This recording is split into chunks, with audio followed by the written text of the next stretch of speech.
సంక్షోభం ఏర్పడినప్పుడు పరిస్థితులకు అనుగుణంగా మిమ్మల్ని మీరు మలుచుకోవాలి. కొత్త ఆలోచనలను స్వీకరించాలి. కొత్త వ్యూహాలను అమలు చేయాలి. అప్పుడే అభివృద్ధి సొంతం అవుతుంది. ఈ మాటలు చెప్పింది ఎవరో కాదు, భారతీయ తత్వవేత్త చాణక్యుడు. నాడు చాణక్యుడు చెప్పిన నీతి సూత్రాన్ని అమలు చేసేందుకు ఆ మాజీ ఎమ్మెల్యే సిద్ధమవుతున్నారు.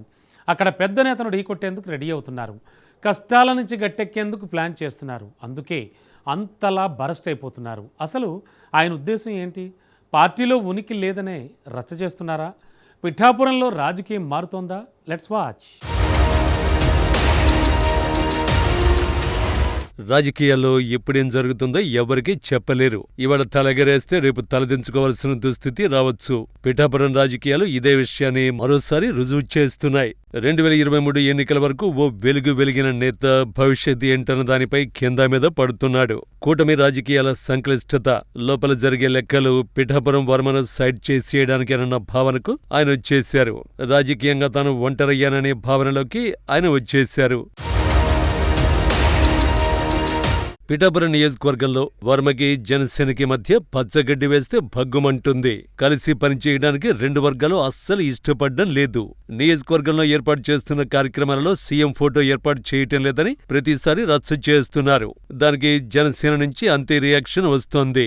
అసలు రాష్ట్రంలో ఏ నియోజకవర్గంలో లేని రచ్చ ఇక్కడే జరుగుతోందన్న చర్చ జరుగుతోంది.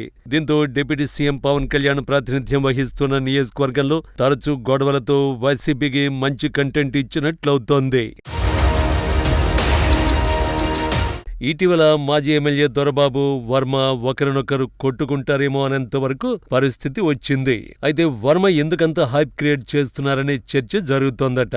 గత సార్వత్రిక ఎన్నికల్లో పొత్తు ధర్మం ప్రకారం పిఠాపురంలో వర్మ పనిచేశారు.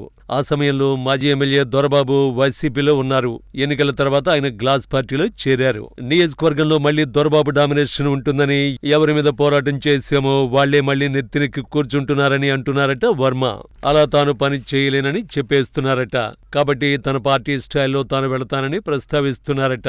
అసలు ఈ రచ్చంతా అందుకే స్టార్ట్ అయిందని అంటున్నారట. ఎక్కడి వరకు వెళ్లాలో అక్కడి వరకు వెళ్తామని, అసలు సినిమా ముందుందని హింట్ ఇస్తున్నారట. టీడీపీ పెద్దల దగ్గర మైలేజ్ కోసం వర్మ ప్రతిసారి హడావిడి చేస్తున్నారని జనసేన నుంచి రియాక్షన్ వస్తోంది.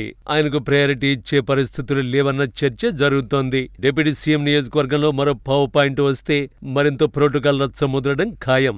అసలేం లేకుండానే నియోజకవర్గంలో వివాదాలు క్రియేట్ అవుతున్నాయి. దానికి అనుగుణంగా పార్టీ కూడా పూర్తిగా వర్మను పక్కన పెట్టేసిందనే టాక్ వినిపిస్తోంది. అనవసరపు ప్రచారం కోసం లేని పని గొడవలు సృష్టించొద్దని సైకిల్ పెద్దలు సూచిస్తున్నారట.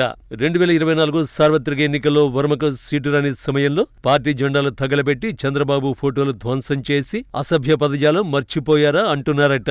వర్మ కావాలంటే ఉనికి కోసం పోరాటం చేసుకోవచ్చు, ఇబ్బంది లేదు. పార్టీని ఒప్పించి పదవి కూడా సంపాదించొచ్చు, అభ్యంతరం లేదు. అంతేగాని అనవసరపు కామెంట్స్ చేయొద్దని అంటున్నారట. టీడీపీ ముఖ్య నేతలు ఉన్న నియోజకవర్గాలలో జనసేనకిచ్చే ప్రియారిటీ ఏంటి అని ప్రశ్నిస్తున్నారట. అసలు ఎందుకు వర్మ పరిధి దాటి మాట్లాడి వివాదాలను సృష్టిస్తున్నారని ప్రశ్నిస్తున్నారట. అంత కమిట్మెంట్ ఉంటే సీటు రానప్పుడు కూడా ఇదే విధంగా మాట్లాడాలి కదా అని గుర్తు చేస్తున్నారట.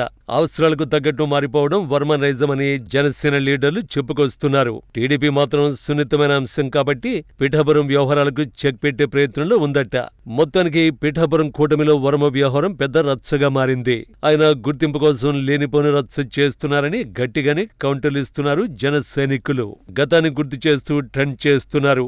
అధినేత చంద్రబాబు చెప్పిందే ఫైనల్ అని కొత్త పల్లవి అందుకున్నారు.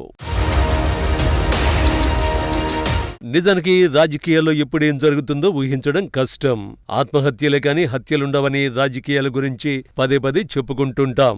కొందరికి రాజకీయాల్లో అమాంతంగా అవకాశాలొస్తే, కొందరికి ఎలాంటి అవకాశాలు రాక ఊసురోమంటూ జీవితాలను గడుపుతారు. గత 5 ఏళ్లు ప్రతిపక్షంలో ఉన్నప్పుడు నాటి వైసీపీ సర్కార్ను ఎదుర్కొని రాజకీయాలు చేసిన పిఠాపురం రాజుగారు ఆ తర్వాత పార్టీ అధికారంలోకి వస్తే తనకు విలువ పెరుగుతుందని భావించారు. కానీ పవన్ కళ్యాణ్ రూపంలో ఆయనను దురదృష్టం వెక్కిరించింది. పవన్ కళ్యాణ్ ను ఎన్నికల్లో గెలిపేస్తే తనకు ఏదో ఒక పదవి వస్తుంది, టీడీపీ పెద్దలతో సన్నిహితంగా మెలగొచ్చని ఆయన భావించాడు. కట్ చేస్తే కూటమి సర్కార్లో వర్మను పట్టించుకునేవారి కరువయ్యారు.